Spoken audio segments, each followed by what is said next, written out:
Vamos começar a gravar, então. Boa noite a todos e todas.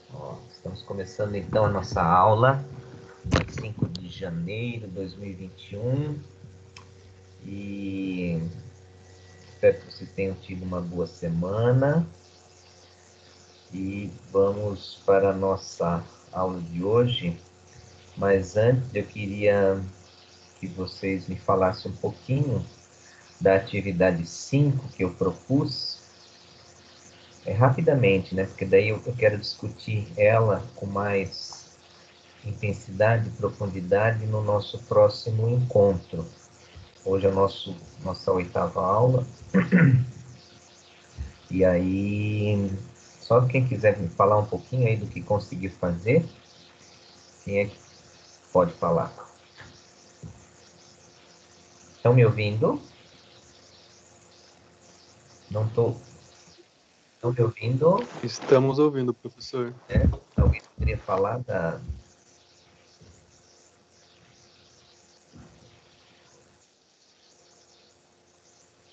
Vamos ver aqui no chat o que as meninas estão. Crícia ou a Marina, vocês conseguem falar ou estão só no chat mesmo?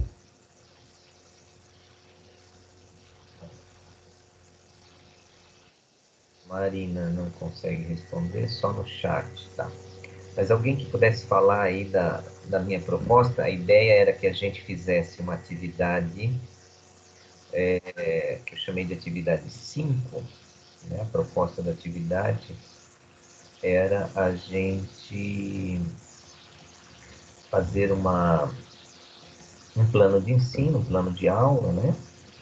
Sobre higiene e saúde, onde a gente pudesse relacionar a questão do saneamento com a qualidade de vida e com políticas de prevenção e promoção da saúde, né? Então, a questão da água, e aí poderia entrar também a questão do Covid, né? Que a gente pudesse discutir em que medida as ações de saneamento, elas impactam ou elas reverberam na questão dos cuidados que temos que ter com a propagação, né, e espalhamento aí, né, toda esse spread que a gente chama em inglês da doença, né, da pandemia aí.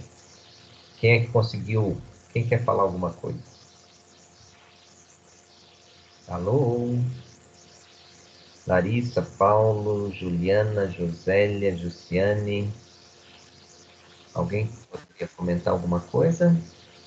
Ou vocês estão só aí de corpo presente? Nem é de corpo presente, né? Só de imagem presente e o corpo está em um outro planeta.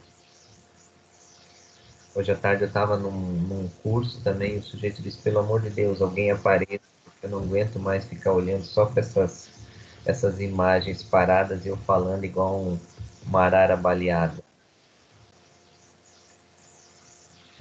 Quem é que pode me falar alguma coisa aí?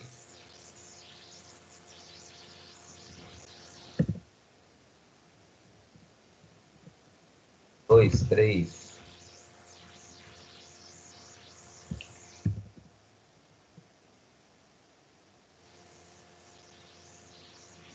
Alguém?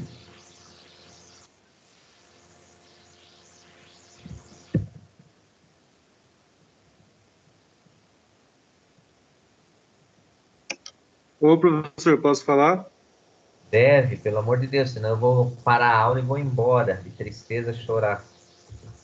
Eu fiz o meu plano lá. Eu coloquei nas abordagens dos temas sobre o SUS, que dá garantia de saúde à população. Daí eu li aquele complemento que o senhor mandou lá e Uhum. vi no saneamento básico, tipo, muitos bairros não tem, né? E Uhum. daí, devido à exposição da água, o tempo que o coronavírus fica, mas o outro lá eu não lembro agora, que eu não estou com ele aqui em mão. Eu estou com ele Mas, aqui tipo, aberto. Aham. então, é um assunto bem... Dá para linkar vários assuntos, tipo, relacionando com a população, né? Dependendo de onde você for trabalhar. Beleza, ótimo.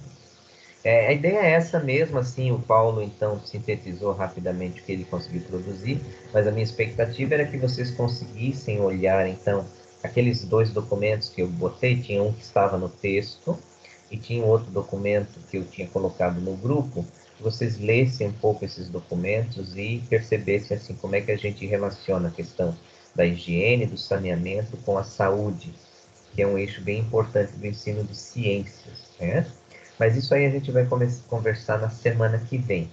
A ideia do encontro de hoje, e eu vou projetar aqui para vocês, é a seguinte. Vamos lá, eu preciso projetar. O professor, vou fazer um adendo então, já que Pode. está falando. Tem um filme chamado Saneamento Básico, é um filme brasileiro, inclusive, Excelente. que pega bem essas abordagens aí. Já assistiu, né? Uhum. Não sei se você conhece, mas eu assisti ele quando eu tava no ensino médio, fazendo técnico, e, assim, é um filme meio chato de assistir, né? Não tem uma história, assim, tão fantasiosa e tal, mas mostra como a população sofre quando não tem saneamento básico e como as doenças se propagam muito fácil, e até doenças de infecção ou coisas relacionadas à água mesmo, né? É.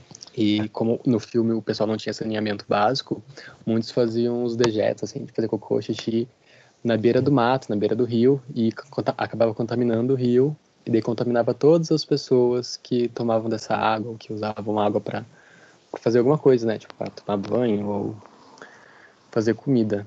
Mas é um filme bem legal aí para passar para as Muito bom, crianças, muito bom. talvez. Saneamento Básico, é um filme, deve ter uns 5, 6 anos por aí, né, Léo?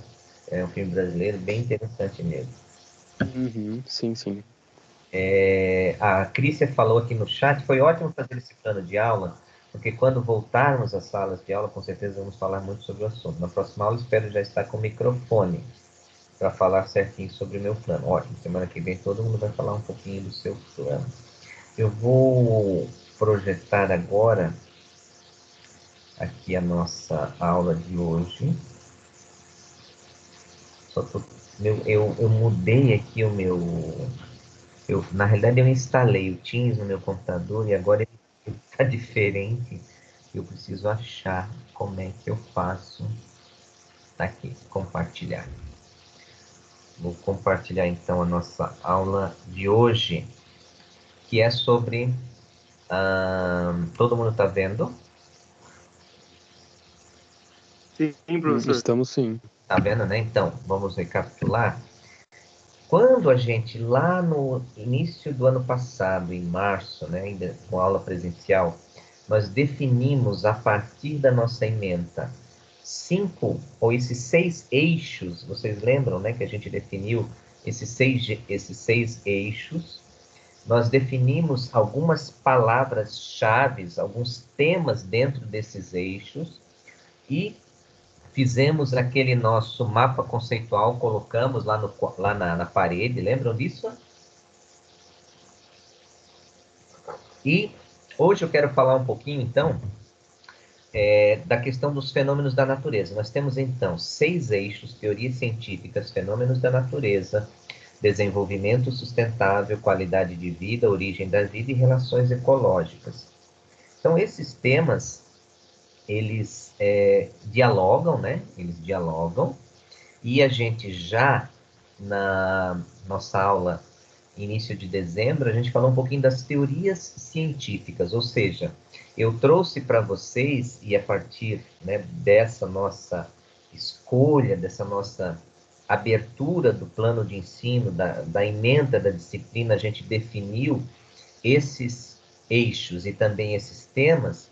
A ideia é que a gente, para podermos avançar, a gente possa dialogar um pouco no sentido de criar um pavimento, de criar um chão por onde nós vamos caminhar. Então, hoje a gente vai falar especificamente dos fenômenos da natureza, ok?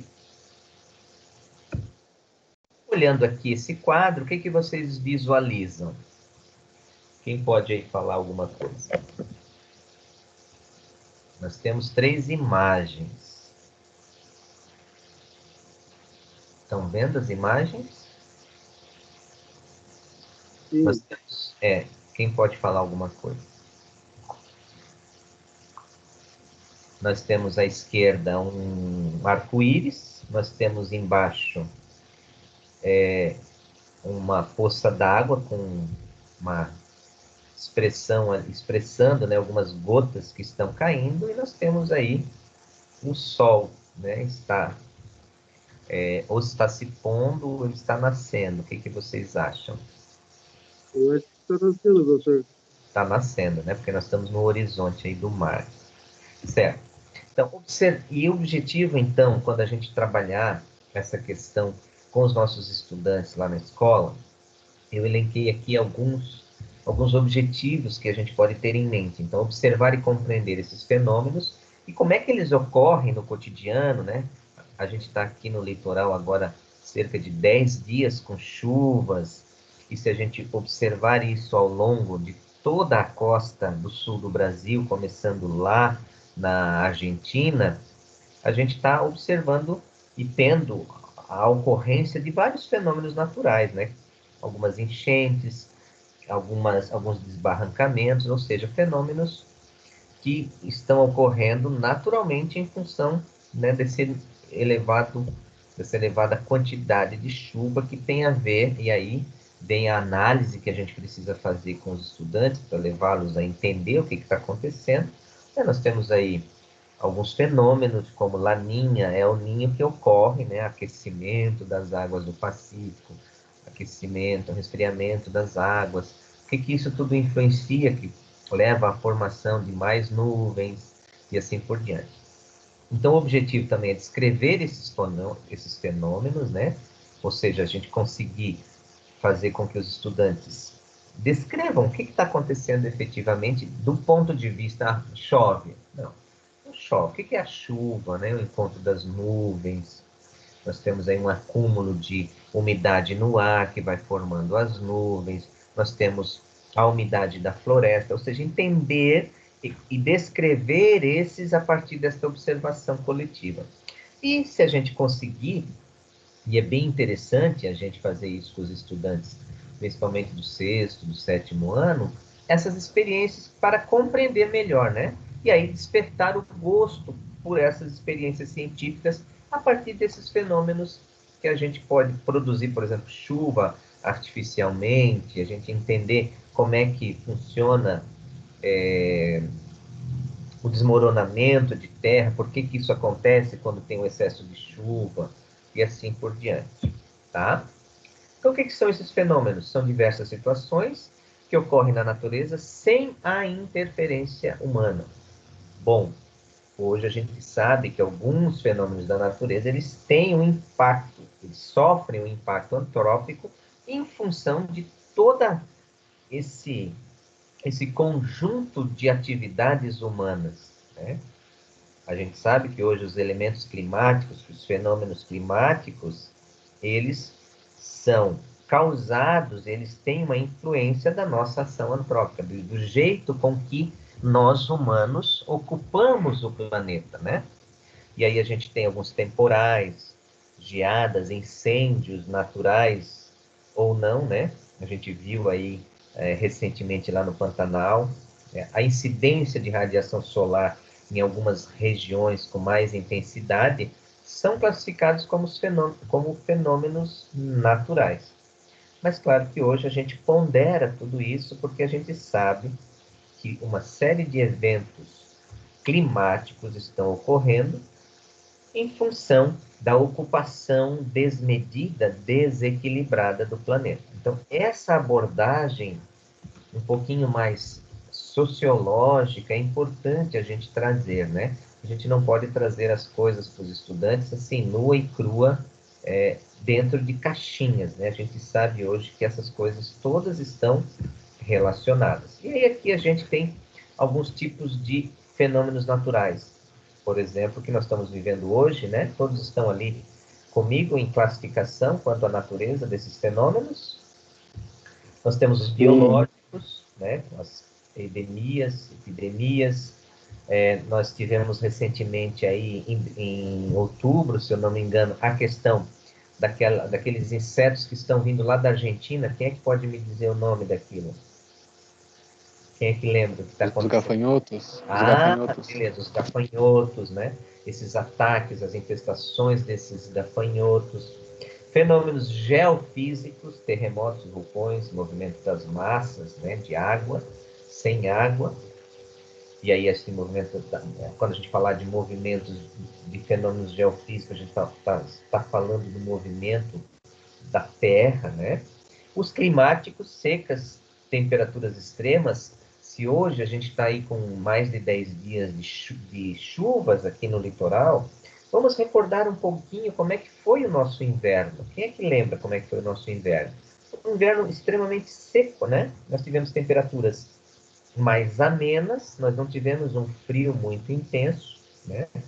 E aí a gente teve incêndios lá no Pantanal, e isso também vai nos impactar no que a gente chama dos rios voadores, que é um outro fenômeno extremamente importante para a vida e para a manutenção hidrográfica, né, dos nossos rios aqui no sul do Brasil, na região sudeste, e por conseguinte, a fornecimento de água. Se vocês observarem, o Léo está lá na Fazenda Rio Grande, né, que compõe a grande região metropolitana de Curitiba. Há muito tempo, Curitiba está vivendo um problema sério de abastecimento de água, que tem a ver com esse fenômeno de seca que ocorreu no inverno.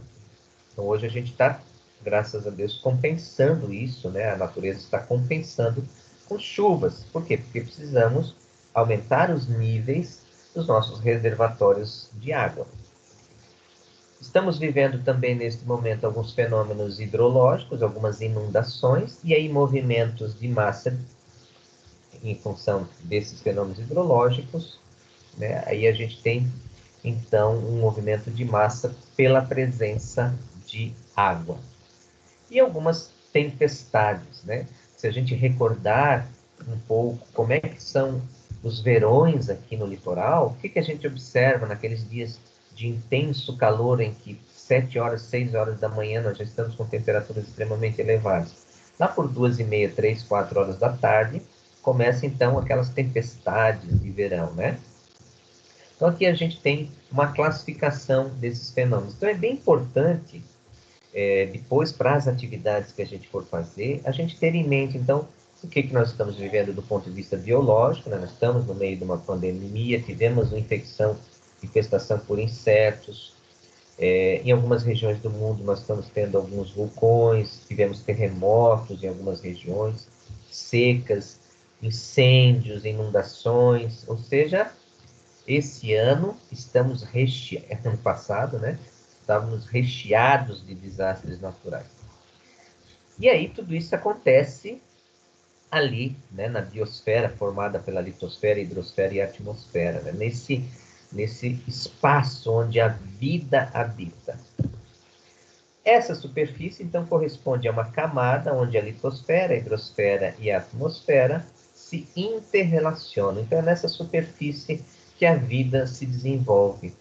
E se a gente entender, por exemplo, o que acontece no Pantanal, o que acontece na região do Cerrado, né? Eles têm apenas duas estações do ano. Eles têm uma estação de chuva e uma estação de calor. E é muito importante agora, nessa época, que chova muito. Por quê? Porque nós precisamos aumentar os níveis de água do Pantanal. Muita dessa vida que está aqui na superfície, né, do Pantanal precisa de abundância de água para que ela sobreviva depois todos aqueles 6 meses de seca. Eu sei porque eu morei 5 anos lá e não é muito fácil a gente viver aqueles 6 meses com a sensação assim que você está dormindo e você sonha com a chuva, mas não existe chuva, não chove, é muito estranho. Toda essa dinâmica então ocorre na crosta em que a gente vive e que faça com que nós tenhamos, então, um equilíbrio ou uma ideia, né, a natureza e o planeta como um todo, pensando ele do ponto de vista Gaia, né, como uma unidade viva, ele é dinâmico. Então, aqui nessa imagem, se vocês estão vendo, nós temos a circulação de calor e material na Terra. ela ocorre em dois sentidos, né? Um no manto e outro apenas na parte superior. Então a gente tem essa ascensão, esse movimento de calor também, né? E de frio na crosta terrestre e também ali naquele manto da Terra. Bom, quando a gente então vai olhar o planeta como um todo, né, a gente percebe então que nós somos formados por blocos gigantescos. E esses blocos são recortados por placas, que a gente chama de placas tectônicas, que se deslocam, se chocam, se movimentam constantemente, mas de uma maneira muito lenta. E a gente sabe, já em estudos geológicos, que as regiões mais próximas à borda são as que sofrem, então, terremotos e atividades vulcânicas, fruto exatamente dessa movimentação constante, mas muito, muito lenta, né? Então, a gente olhando aqui, nós podemos perceber nessa imagem como é que está localizado as placas tectônicas, né? Que são essas ranhuras que a gente pode observar aqui no planeta. Pensando, então, um pouquinho as placas tectônicas, elas sustentam os continentes e oceanos, mas elas estão em movimento, como eu falei. Na realidade, elas flutuam sobre o manto líquido e se deslocam alguns centímetros apenas por ano. E aí, grande parte dessas mudanças que ocorrem na crosta são causadas pelo movimento dessas placas nesse manto líquido, ok? Tudo isso vocês viram um pouquinho já nas aulas de geografia, mas para a gente entender toda aquela dinâmica e toda aquela proposta que a gente fez lá no início, esse assunto, né, esse tema, ele é muito rico e ele nos ajuda bastante a fazer esse diálogo com a geografia. E aí temos alguns tipos de movimento, um movimento horizontal, que é a orogênese, e um movimento vertical, que é o pirogênese, né? Que vai, então, fazendo com que haja esses abalos sísmicos, no caso, no movimento vertical, e também vai ocorrer os vulcões, e no movimento horizontal vai aparecendo, então, as cadeias de montanha. E uma outra coisa que a gente já ouviu falar bastante são as falhas. O que elas são essas falhas? A gente sabe, então, que essas placas estão numa superfície líquida, elas estão se deslocando. E aí, elas funcionam como se fossem um chicletes ali, né? Elas se comprimem, elas se esticam, e tudo isso fruto de uma enorme pressão subterrânea, né, dessas rochas. E essa pressão subterrânea faz com que ocorra as rupturas. E os locais onde ocorrem essas rupturas são chamados das falhas, tá? Então aqui tem uma imagem que nos ajuda a entender um pouquinho como é que são essas falhas. Então a gente está visualizando ali uma falha, um falhamento, né? Então nós temos a Cordilheira dos Andes e depois, numa outra região que forma a nossa placa continental sul-americana, nós temos uma falha. Então aqui temos o oceano, por baixo o magma, e aí essa pressão desse líquido da própria placa oceânica, em conjunto com a placa tectônica dos Andes, faz com que haja, então, essa pressão e gera essa falha.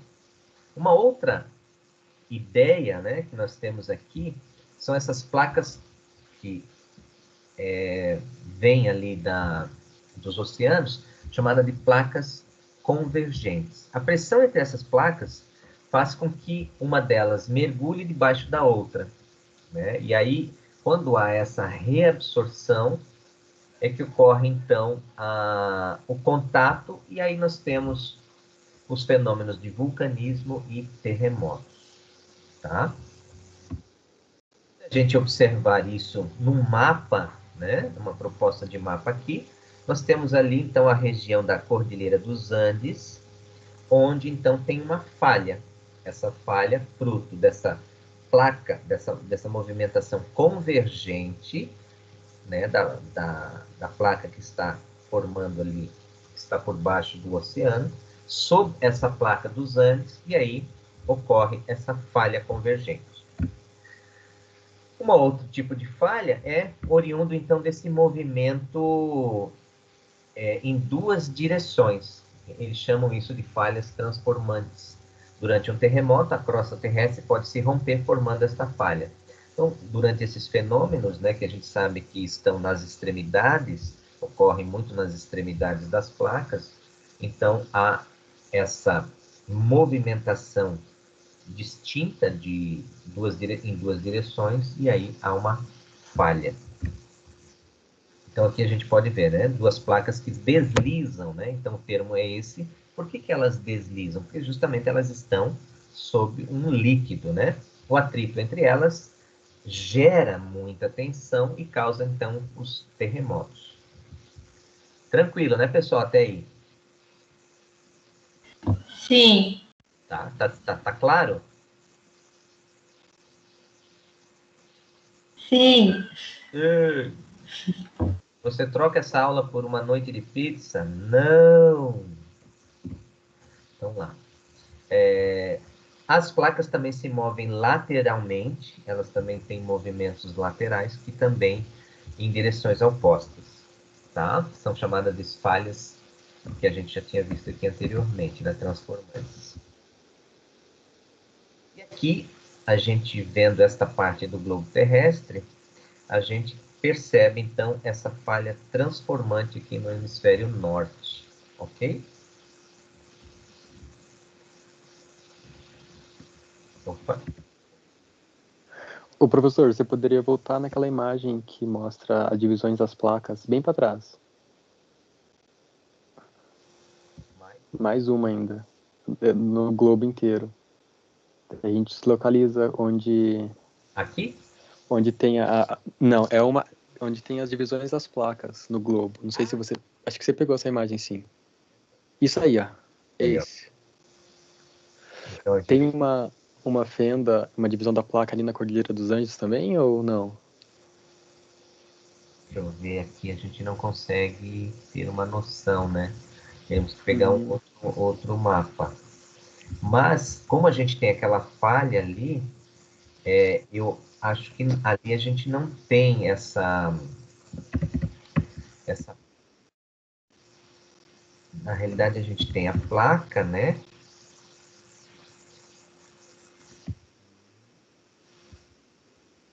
A gente tem uma... Aqui, tudo isso faz... Aqui nós temos uma placa única, Léo. E essa falha é oriunda desse movimento em função do oceano e dessa elevação que é os Andes, né? Então, isso gera... Então, é uma única placa, chamada de placa continental sul-americana, onde nós temos, então, uma falha, que é essa imagem aqui, ó. Essa falhazinha. Então, aqui por baixo é uma placa só. E é o oceano que faz a pressão para a placa baixar, ou a outra placa que está subindo e fazendo a outra baixar? É um movimento junto, né? Ó, nós temos o movimento de um lado e do outro. Não sei se nessa imagem dá para perceber um pouquinho. Então, a gente tem aqui o movimento da placa, tem o oceano, ou seja, todo esse peso de água aqui em cima. E aí nós temos, como isso está numa superfície líquida, aqui na parte esquerda, há um deslizar dessa parte esquerda, então a flechinha está apontando, né?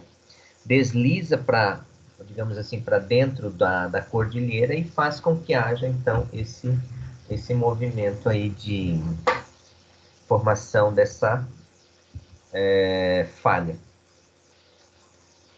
Ok?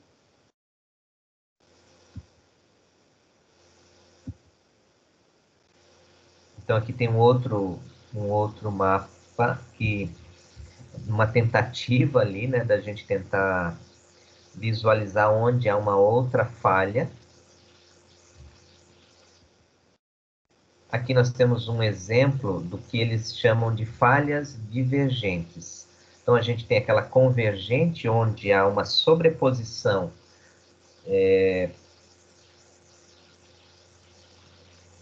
como a gente viu aqui, ó, vou mostrar para vocês de novo. Então, essa reabsorção, né, de um mergulho entre uma placa e outra, ok? Isso a gente chama de placas convergentes. E aqui há uma ideia de placas divergentes, ou seja, elas se afastam, certo? Pela falha aberta na crosta pode escapar magma dando origem a algumas ilhas vulcânicas, certo? Um terremoto começa com um acúmulo de pressão ao longo justamente dessa falha. Então aqui a ideia é mostrar que ao se abrir, né, isso a gente já viu em filmes, né, como se abre-se uma fenda e a gente percebe, então, a gente já viu, né, alguns de vocês já devem ter visto isso em filmes, vindo aquela lava, então, formando, então, essas erupções vulcânicas. Tá? Então, aqui a gente tem uma outra imagem com uma falha divergente. Então, a gente tem aqui à esquerda a América do Sul, à direita a África, e ali no meio do Oceano Atlântico nós temos então uma falha divergente. Então surgem pequenas ilhas e também é muito propício a erupções vulcânicas. E aqui mostrando então as duas imagens, né, que a gente estava num outro mapa com um pouco mais de dificuldade, aqui a gente consegue ver então lá em cima uma ideia de uma falha e aquela falha aqui que ocorre entre os Andes, ok? Essa falha bem famosa aqui na Califórnia, nos Estados Unidos, na cidade de Los Angeles, deu origem à fricção da placa do Pacífico contra a placa do Norte da América. Então, é chamada de falha de St. Andrews. Vocês talvez já tenham ouvido falar também. Os terremotos, né? A gente aqui vive num país que nós não temos grandes registros de terremotos, mas eles são resultados de fatores que proporcionam esse movimento das placas, né? São oriundos de rotação, magnetismo e equilíbrio, ou seja, ação de várias forças que geram, então, os terremotos, né? Isso acontece muito lá no Oceano Pacífico. O equipamento, então, para medir isso é o sismógrafo. Eu confesso que não tenho muita afinidade com esse tema aí do sismógrafo, mas aqui está, então, uma proposta de como é que ele funcionaria, né? Ele percebe, então, pequenos movimentos verticais capazes, então, de indicar o movimento da Terra através dos terremotos. A gente não teve oportunidade, mas no Museu de Ciência e Tecnologia, lá em Porto Alegre, que eu já levei várias turmas, existem esses equipamentos e a gente pode ver, assim, e também entrar em contato e experimentar vários desses fenômenos que a gente está relatando aqui hoje. Lá existe, assim, propostas de você interagir com os vários temas, né, da área de ciências, você, então, são atividades interativas bem legais. Então, a gente mede né, o equipamento sismógrafo, ele mede, então, ele tem uma escala chamada de escala Richter, vocês já devem ter ouvido falar bastante, né? Quando a gente fala, teve um terremoto lá na Indonésia, que é uma região ali do Pacífico que está muito sujeita a isso, foi em grau 6, então causou danos muito graves às pessoas. Só uma coisinha, pessoal, só um adendo.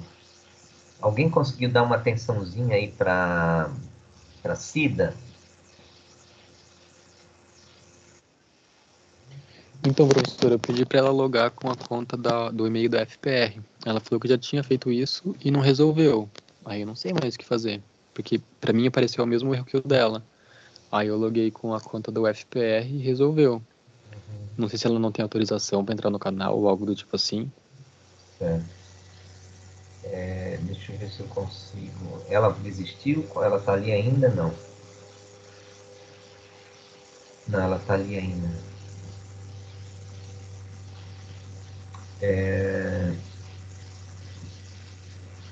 Aqui eu consigo ver que ela tem o convite pelo e-mail dela mesmo, da UFPR. Pois é. Vamos continuar lá. Todo mundo está vendo ali, então, como é que é o registro do sismógrafo? Alô?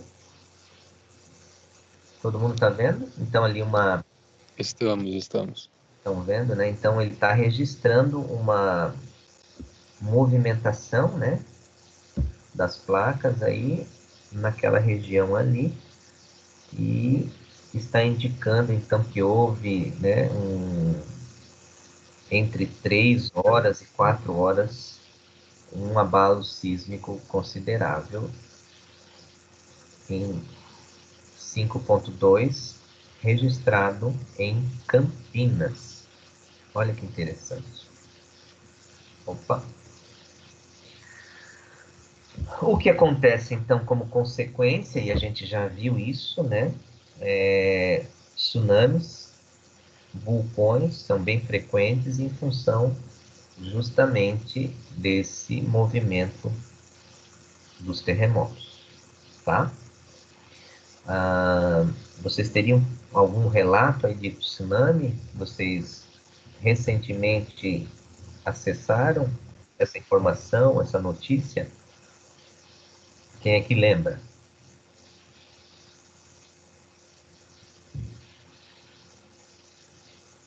Algum tsunami?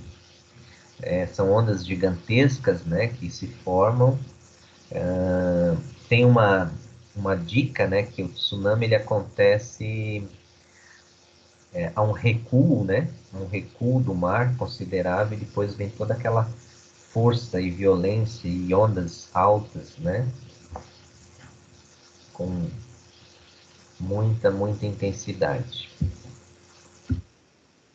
Aqui então mostrando um dado do Instituto de Física da URGS, lá da Federal do Rio Grande do Sul, como é que essas ondas vão se formando e vão tendo aquela altura, né? Então, nós temos aí um movimento bastante uniforme, e depois, em função do terremoto, vocês percebem ali o que acontece então com a amplitude, né? Com o lambda ali, né? Aquele sinalzinho grego, aquela letrinha grega, e aí a gente vê então como é que começa então a aumentar a altura e o comprimento das ondas. Né? Aqui nós temos um outro exemplo, quando a gente vai então na piscina, tem outras formas da gente ter um tsunami também, né? Tem pessoas que gostam de promover tsunamis em piscinas. Gostaram dessa imagem? Vulcões, né? Os vulcões, eles têm essas, digamos, 4 partes, né? Câmara magmática, o chaminé, a cratera e o cone. Eu não sou um especialista em vulcões, mas os adolescentes adoram fazer vulcões nas feiras de ciência, né? E aí eu faço aqui um apelo para vocês, como futuros professores, né? Quando os estudantes propuserem o vulcão, que vocês também promovam discussões acerca desses fenômenos, a importância disso, do entendimento, das relações, né, com a natureza, com toda a questão da ocupação do planeta, para não ficar um vulcanismo como apenas, né, um processo onde a gente tem produção de magma, gases, e aí eles colocam um monte de coisinha lá para ficar explodindo, suja tudo, né? Mas que a gente entenda isso como realmente um fenômeno bem importante, fruto aí né, do entendimento dessa movimentação. Então aqui a ideia, né, de como é que funciona, né? A câmara magmática que está lá na base, o magma como um todo vai explodindo e aí a gente tem essa lava saindo, né?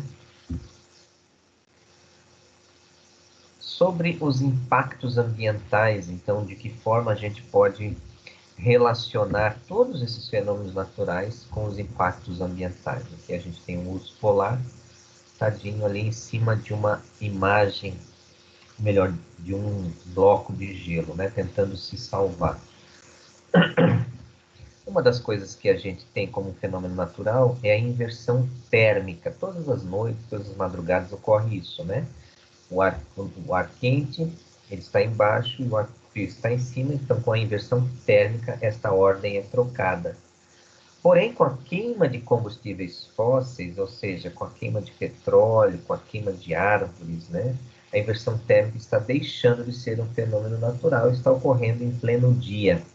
Então a gente percebe isso, né? Os gases não conseguem passar por essa camada de ar frio que fica embaixo e com a inversão térmica e acabam criando uma nuvem de fumaça. Então muitas cidades hoje, como a cidade do México, né, em função de toda a poluição, ela vive, né, com aquele manto de, de gases poluentes que não vão para a superfície, né? Eles ficam ali cobrindo a atmosfera e causando, então, muitas doenças respiratórias. Isso ocorre justamente em função de uma relação física chamada de densidade, que é dada pela massa sobre o volume, né? Então, se eu tenho um ar muito pesado aqui, cheio de enxofres, cheio de carbono, eu não consigo fazer com... É impossível, né? Com que isso suba, que ocorra essa inversão térmica, e aí esses gases ficam ali presos na atmosfera, né?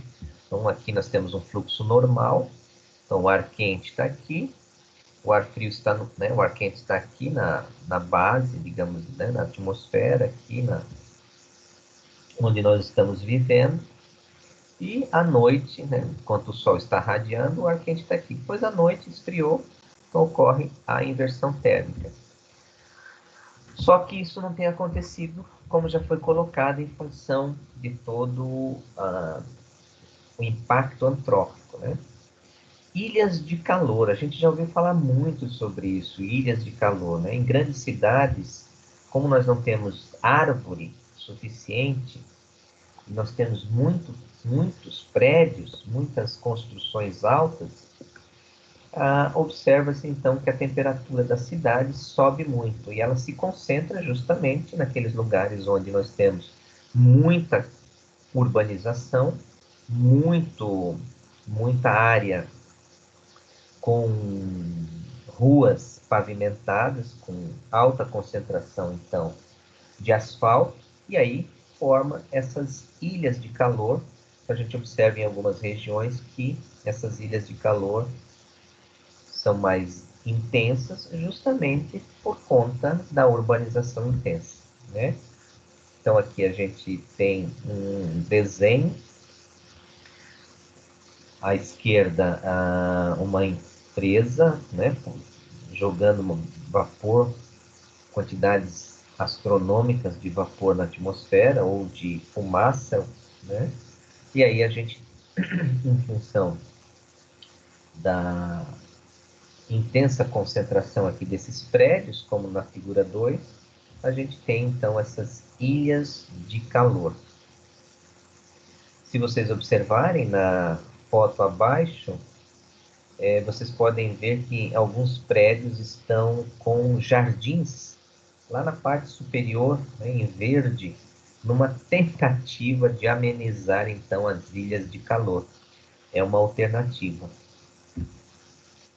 Um outro fenômeno um outro impacto ambiental bastante intenso, que a gente já falou aqui, são as chuvas ácidas, né? A liberação de enxofre, principalmente advindo da queima de combustível, faz com que o vapor da água se junte com o óxido de enxofre e produza o famoso ácido sulfúrico, que vai acidificar o solo, vai corroer os metais, os monumentos históricos, como aqui a gente tem um exemplo, ó, É um monumento histórico bastante afetado, corroído, né, pela chuva ácida. Ô, professor, Oi. voltando um pouco ali na inversão térmica, é legal também falar sobre como que essa inversão térmica faz os ventos e, em geral, o vento Altera, mesmo, que né? nem ali na Altera a praia. direção dos ventos, né? Uhum. Perfeito. Na praia, quando a areia está muito quente e o mar está mais gelado, a gente tem o ar perto da areia subindo e o ar do mar indo para a areia. E por isso que a gente tem essa brisa a favor, não sei se é a favor da praia ou a favor do mar, mas sempre à tarde a gente tem muito mais vento, né? Quando está acontecendo essa inversão térmica. Beleza. Ótimo. Obrigado pela ajuda aí, Léo. Então, raio, relâmpago e trovão. Qual é a diferença? Quem pode me ajudar aí? O que é um raio, o que é um relâmpago, o que é um trovão? Vou colocar aqui. O que vocês me disserem, eu vou colocar. Todo mundo está vendo, né? O que é um raio? O que é um relâmpago? O que é um trovão? Me ajudem. Agora a gente não está vendo, professor. Não? Opa, opa, opa. Tá, então pensem o que é raio, relâmpago e trovão. Estão vendo agora? Sim. Agora sim. Acho que alguém mexeu ali e tirou. Lá, raio, relâmpago e trovão. O que é um raio? Vou escrever aqui o que vocês me disserem.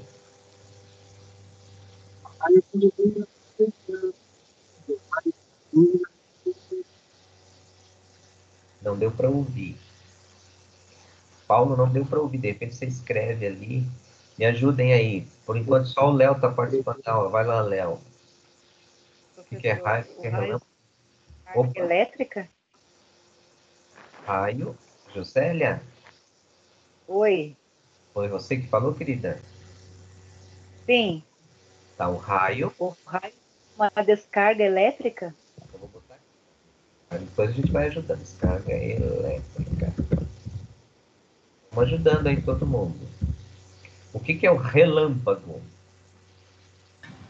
Eu acho que é a luz do céu, a radiação que aparece no céu. A luz, né? Uhum.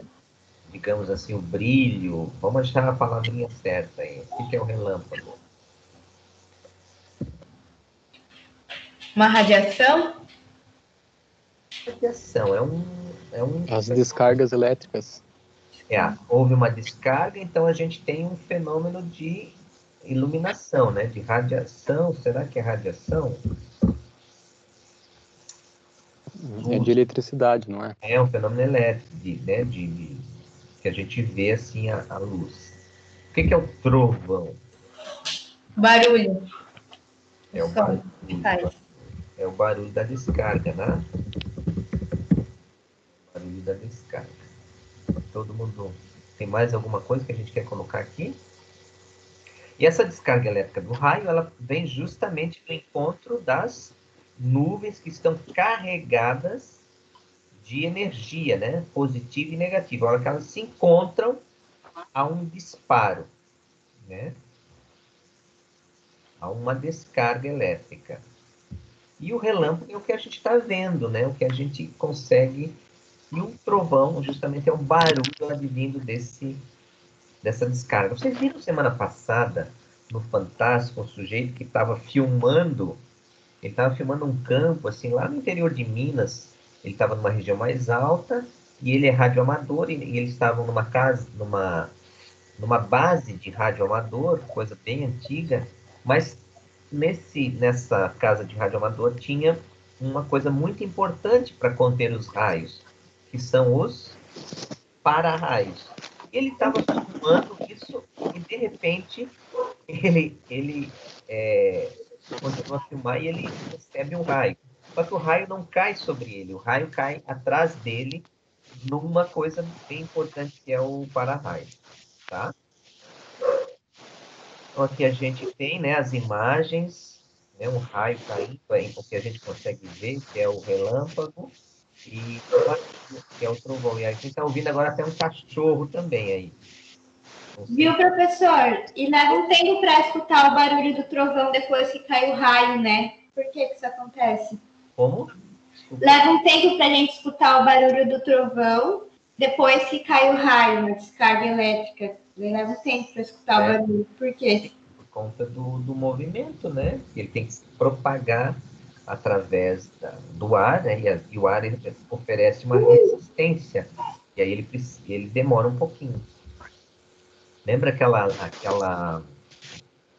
existe uma lei física, ó, que você tem que contar, né? 1, 2, 3, 4, 5, e aí você consegue saber a distância com que esse raio caiu, né? A partir do barulho que você ouviu. É uma das provas também que a velocidade da luz é muito mais rápida que a velocidade do som. É verdade. Muito bem, Léo. Ô, Aquecimento. professor, eu tenho mais uma dúvida aqui. Quando eu estava no ensino médio, os professores falaram da fixação de nitrogênio pelos raios. Nossa. E, nossa, eu não lembro nada, assim, eu fiquei muito perdido nessas aulas. Mas eu não sei se é fixação de nitrogênio ou de alguma outra substância. É pelo solo também. Quando o raio cai no solo, ele...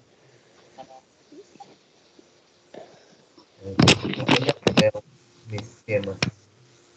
Fixação de nitrogênio pelo raio. Tem que dar uma olhada. Eu não sei se é de nitrogênio, mas é de alguma outra substância. Eu vou dar uma pesquisada aqui, aí eu já posso dar a informação para vocês. Deixa eu ver. Todo mundo está vendo aquecimento global? Estou projetando agora para o aquecimento global.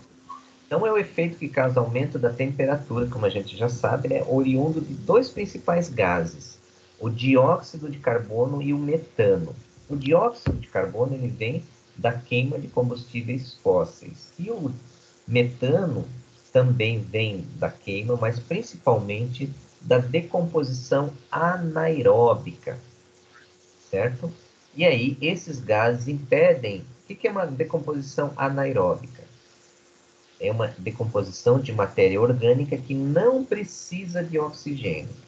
Então, se ela não precisa de oxigênio, ela faz um outro caminho. Em vez de produzir gás carbônico, ela vai produzir o CH4, que é o gás metano. Esses gases impedem que os raios ultravioleta do Sol voltem e mantenham eles presos na Terra. E isso, então, causa o que a gente chama de efeito estufa. Aqui tem uma imagem, né? A incidência do Sol, dos raios solares chegando na Terra, e a gente precisa desse mecanismo, né? De a saída dessa radiação para o espaço. Como a gente tem muita poluição, como a gente tem muitos gases, esse acúmulo de gás na superfície da crosta terrestre faz com que esse ciclo, né, esse ciclo aumente, então, a quantidade, aumente a temperatura da crosta terrestre, né? Então, nós temos ali a energia solar que chega à Terra, uma fração disso é absorvida, porque mantém a vida aqui, toda vida precisa, né, desse aquecimento, e depois é devolvida. Mas, infelizmente, em função da quantidade que a gente tem hoje de poluição, uma parcela muito grande fica retida e causa, então, o efeito estufa. Aqui nós temos uma imagem do espectro da luz, certo? Nós temos lá, à esquerda, raios gama, que são raios de uma frequência bem, olha lá, eles são, né, tem um comprimento de onda bem pequeno. Depois nós temos os raios X, né, que é usado aí na área médica, nos raios ultravioleta, e a luz visível, né? A luz visível tem essa pequena fração aqui. Depois a gente tem os raios infravermelho, né, usado aí também na medicina, as micro-ondas, né, que a gente usa no aparelho de micro-ondas, e as ondas de rádio, que são as maiores. Por que a gente está falando isso? Porque isso influencia, né, no que a gente estava falando aqui, ó. Estes gases impedem que os raios ultravioleta do Sol voltem e eles ficam presos ali.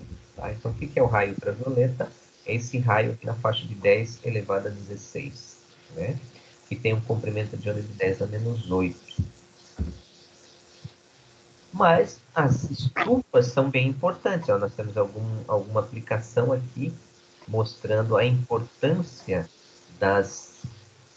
desse efeito estufa, por exemplo, para o crescimento de plantas.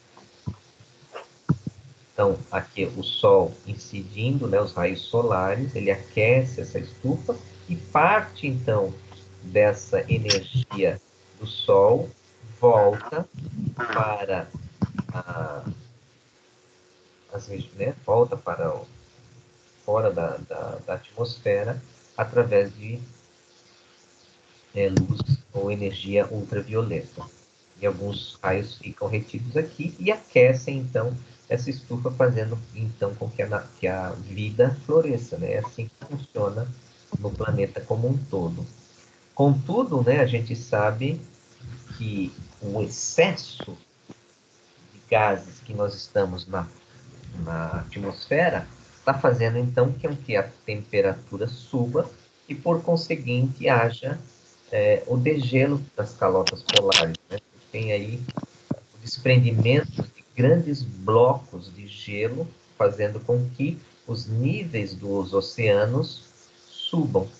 Então, isso é dos problemas do intenso efeito estufa. Ele é importante, ele é muito importante para a manutenção da vida. A vida funciona e está aqui no planeta desse jeito, porque nós temos esse fluxo de energia que vem do Sol.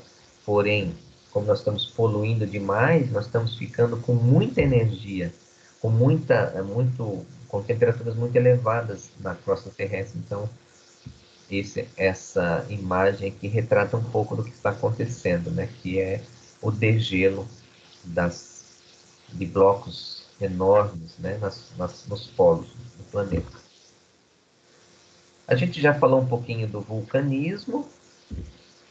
Aqui tem os geysers, né? Alguns chamam de geysers, né? Os geysers também são fenômenos bem interessantes que acontecem em algumas regiões do mundo, que é a atividade de vapor d'água altamente aquecido, né? Que é liberado, então,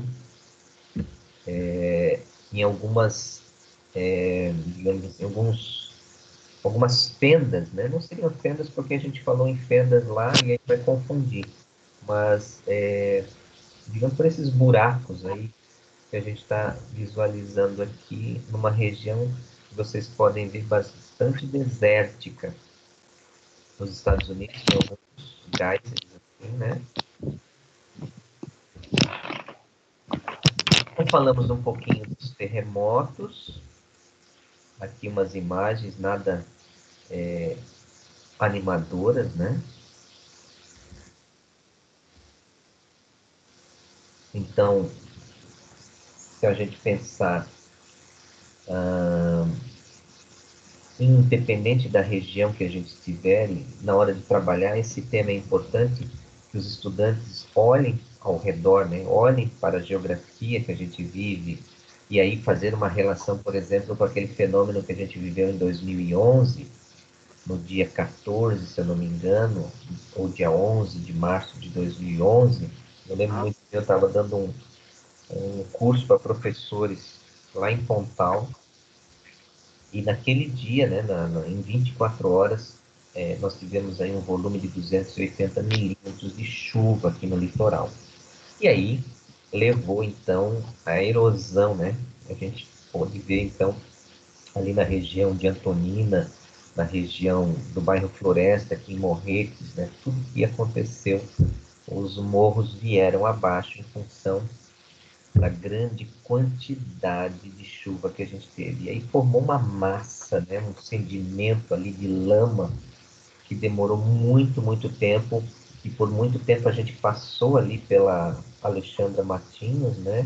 A gente podia ver os morros estavam descobertos, porque quantidades muito grandes de sedimento, de rocha, né? de solo, né? Foi removido e veio abaixo. E depois foi interessante que eu levei os estudantes da agroecologia, a gente fez assim umas visitas naquela região.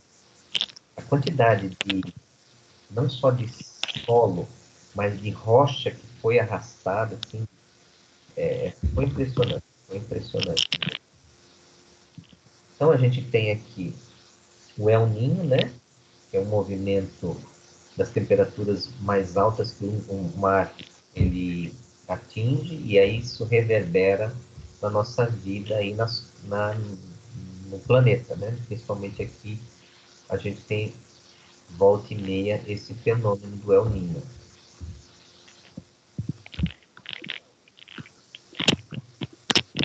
Vamos voltar aqui. Achou lá o que você estava comentando, Léo? Achei sim, professor. Fala para Os nós. raios realmente ajudam na fixação do nitrogênio na Terra. Ah, não, eles ajudam na fixação. Tá, beleza. Isso, mas eles fazem a fixação também. A maioria da fixação pelo nitrogênio é causada pelas bactérias e micro-organismos que fazem a transformação do nitrogênio em nitrato, e depois o nitrito, aí que daí as plantas conseguem absorverem. Mas quando o raio cai na Terra, acontece uma oxidação do nitrogênio que está no ar, e ele vai ser incorporado nas moléculas de água. Aí, pelo que eu entendi, essa água vai para o solo e nutre o solo com nitrogênio. Aí as plantas conseguem fazer a absorção. Perfeito. Tem bastante química envolvida em tudo nessas 3 frases que você falou aí, para a gente entender um pouquinho, né? A grande quantidade, o maior volume de gás presente na atmosfera é o gás nitrogênio. E aí nós temos também o vapor da água. Essa descarga elétrica faz, então, com que se produza ácido nítrico ali que você comentou, né? Que isso vai para a Terra, e também a presença dos raios, né? Que chega na atmosfera, oxida o nitrogênio, oxidou o nitrogênio passou de nitrogênio 2, N2 para NO para NO2, e isso então faz com que esse nitrogênio, que é extremamente importante para a vida, seja absorvido, tá?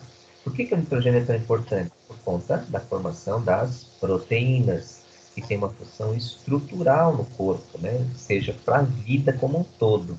Então é bem importante a gente entender. Juliana está com a mão levantada? A minha pergunta é sobre o aquecimento global. Que, assim, queria saber quais são os processos que um país precisa passar para conseguir proibir um desses gases poluentes, a emissão desses gases, né? E também tem mais gases além do CO2 e do metano, né? E os proibidos, tem gases que já foram proibidos? Sim. Então, Juliana, até na semana passada eu comentei, né, com vocês e a importância, então, da gente ter pessoas, líderes mundiais, líderes de nações que são extremamente importantes para o equilíbrio do globo, do planeta, né, da economia como um todo, e aí citei o caso lá dos Estados Unidos. Todas essas questões que envolvem aquecimento global, elas passam, então, por acordos internacionais, acordos de vários países que precisam conjuntamente tomar medidas de contenção, principalmente da emissão de gases poluentes, né? Então a gente sabe que grande parte dos Estados Unidos ele é movimentado por energia a carvão ainda, ou seja, energia que queima combustível fóssil, né, carvão mineral, e gera, então, leva para a atmosfera CO, CO2, SO, SO2, que quando encontra uma molécula de água vai formar ácido carbônico, ácido sulfúrico, e isso faz então com que aumente lá os níveis de efeito estufa, contribua para o aquecimento global de uma maneira bastante geral, né? Então, nós temos acordos já de mais tempo em que os países fizeram um compromisso, né? Nós temos aí a Rio 92, depois nós tivemos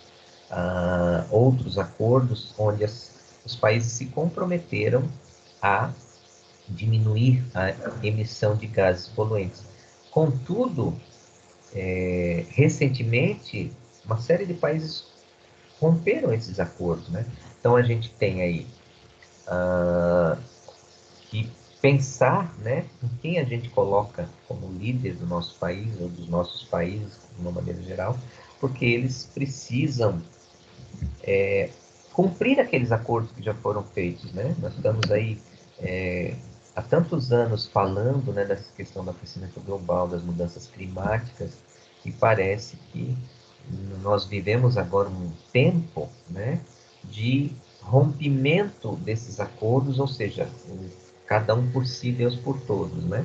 Então, assim, temos a questão da China, a questão dos Estados Unidos, né? São os grandes poluidores do mundo, então esses países precisam entrar de novo nos acordos internacionais, principalmente os Estados Unidos, para poder pensar na vida, né, dos nossos netos, do seu filho, né, e assim por diante.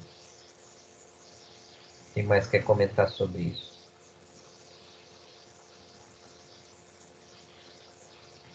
Alguém mais quer comentar?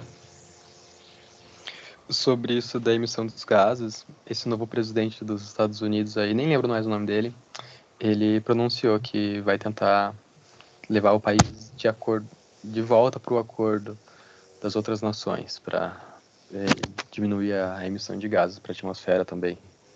Porque recentemente o Trump tinha saído, né, desse acordo e agora ele vai tentar voltar de novo. Isso, exatamente. O que mais, gente? O objetivo dessa aula, então, era dar um panorama do que vocês podem abordar, né? Que a gente não esgota nenhum tema, porque a ideia é a gente trazer esse pavimento, como eu falei, né? Essa base para que vocês possam desenvolver as atividades que a gente ainda tem pela frente, né? Lembrando que nós temos lá 6 tópicos, né? A gente já falou, então, de alguns deles e à medida que a gente vai tendo os nossos encontros, a gente vai incorporando um ou outro. A ideia é que a gente comece agora, nós estamos indo para o final do mês de janeiro, então estamos entrando em fevereiro e temos aula fevereiro e março, mas aí em fevereiro ainda a gente tem carnaval, né? Então tem algumas datas aí em aberto, mas que a gente vá pensando então um pouco como é que a gente poderia trabalhar conjuntamente. Então a minha ideia é que a gente comece agora a pensar em duplas ou trios para trabalharmos esses temas. Nós temos 6 temas, tá? Vamos lembrar um pouquinho quais são esses 6 temas. Mostrei hoje no início da aula, né? O primeiro era a questão das teorias científicas. Estamos falando agora dos fenômenos da natureza. Temos a questão do desenvolvimento sustentável. Isso está tudo imbricado com qualidade de vida, né? Desenvolvimento, fenômenos da natureza, qualidade de vida estão todos muito próximos.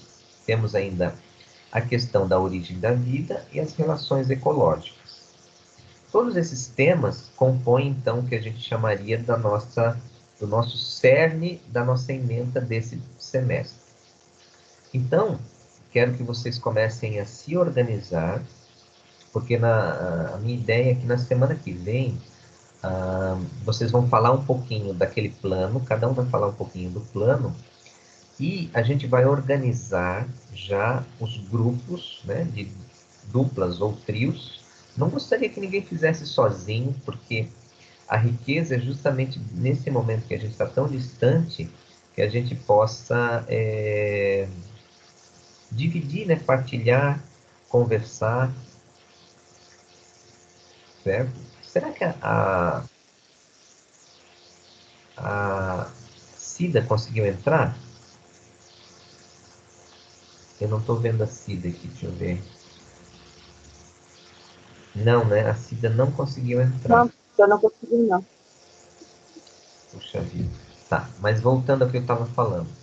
E a minha ideia é que a gente faça, e aí a gente vai, cada um vai fazer o seu grupo, né? O seu dupla, o seu trio, e a gente vai começar a trabalhar, então, com esses 6 temas, e vamos depois organizar também um modo de que cada grupo faça a sua apresentação. Deu para entender? Então, na semana que vem, vocês vão apresentar um pouquinho desse plano que vocês produziram, né? Deixa eu ver as pessoas que me mandaram aqui, ó. Quem me mandou? A Crícia. o Felipe, a Josélia, o Paulo, a Ana Rita, a Mariana, a Daniela e a... Deixa eu ver aqui, quem é o último? A Bruna Manuela. Alguém mais mandou e eu não recebi?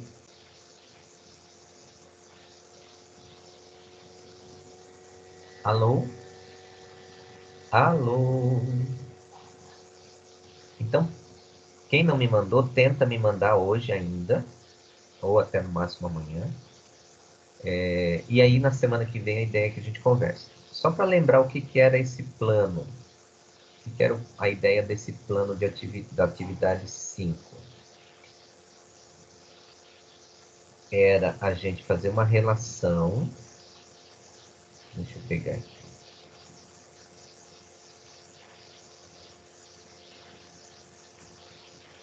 Né? Era pegar uma relação entre relacionar doenças, falta de saneamento básico, qualidade de vida e promoção da saúde, tendo como um dos focos aí a questão da água e a questão do Covid, né? Montar um plano de aula, tá? E aí vocês vão me explicar um pouco do que vocês pensaram na semana que vem, ok? Alô?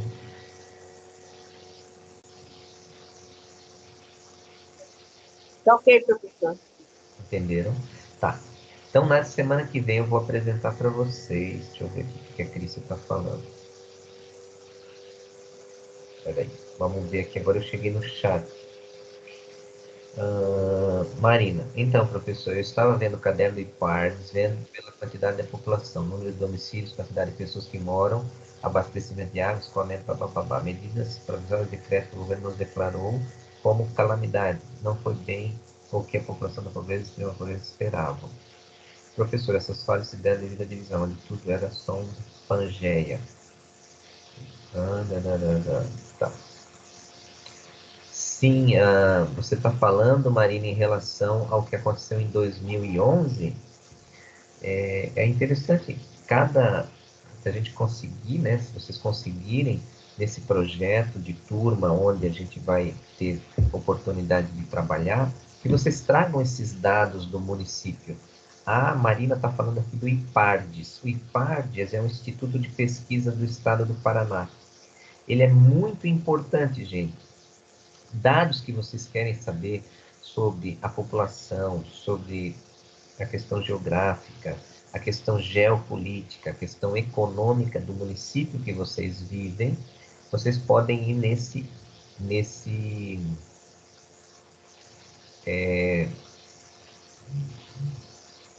instituto, chama-se IPARDES, eu vou escrever aqui, IPARDES, tá? Instituto Paranaense de Pesquisa e Desenvolvimento.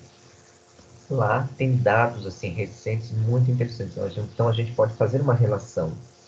Não sei se os dados de Covid já estão disponíveis do ano de 2020, mas talvez tenha dados interessantes sobre a questão do saneamento do município, a questão de disponibilidade de água.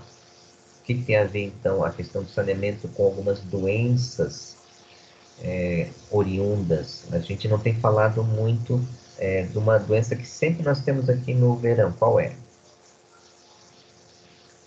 Parece que esse ano não se falou nada.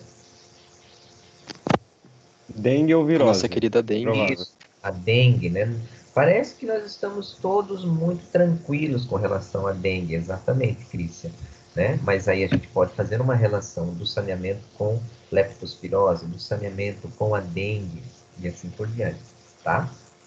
Vão pensando nessas coisinhas para a gente poder incorporar tudo isso na proposta do nosso, digamos, projeto de turma. Mas, paralelo a isso, a gente vai caminhando, então, com esses temas: desenvolvimento, qualidade de vida, relações ecológicas, tá bom? Por hoje era isso, pessoal. Então, na semana que vem, a gente vai, então, cada um vai falar um pouco do seu plano de aula, como é que poderia fazer essas aulas, e aí, na medida, e também vamos falar um pouco de mais um tema desses que a gente tem aqui. Daí eu vou dar uma parte mais teórica e a gente vai falar. Vou falar um pouquinho de desenvolvimento sustentável, tá bom? por hoje era isso, pessoal. Mais alguma coisa? Alguém tem alguma coisa para falar? Alô? Ana Rita, Não, professor, não tem nada. eu quero te perguntar uma coisa, Ana Rita. Como é que estão ali os casos de Covid? Como é que está a ocupação da praia aí em Guaratuba? A praia tá cheia. Agora tem bem pouca gente, né, com a da chuva. Mas dizem que aqui o Covid tá bem feio também. É? Então tá. Eu conheço bastante gente que pegou. Tem conhecido meus, né, que meu primo morreu, né, e tem a sogra dele está na UTI. Além dele morrer, né, a mulher dele perdeu ele, e agora a sogra está bem mal na UTI. Então a gente tem que sempre lembrar, né, que a doença está aí bem firme e forte, infelizmente. Tá bom, meus queridos? Uma boa noite para todos. Semana que vem aguardo vocês, tá? Um abraço. Boa noite, até. Tchau. Tchau, Léo, Boa prepara noite. também, Léo. Prepara também. Quero que você... Lembra que você disse que você ia preparar? Então não fuja dessa. Ai, tentarei. Um abraço. Tchau. Tchau. Abraço.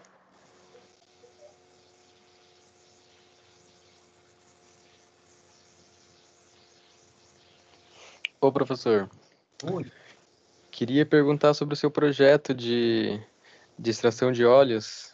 Se tem vaga, como é que tá? Porque eu já tô sem projeto esse ano. Aí eu queria fazer alguma coisa na faculdade, alguma pesquisa. Ótimo, ótimo. A gente está, assim, em função de que a universidade está fechada, a gente não teve oportunidade de trabalhar, Léo, mas assim que eles vão definir aí uma escala, daí eu entro em contato contigo, serás muito bem-vindo. Tenho vontade de participar e eu sei que teu projeto é projeto de iniciação científica, né? Isso, iniciação científica. Eu tenho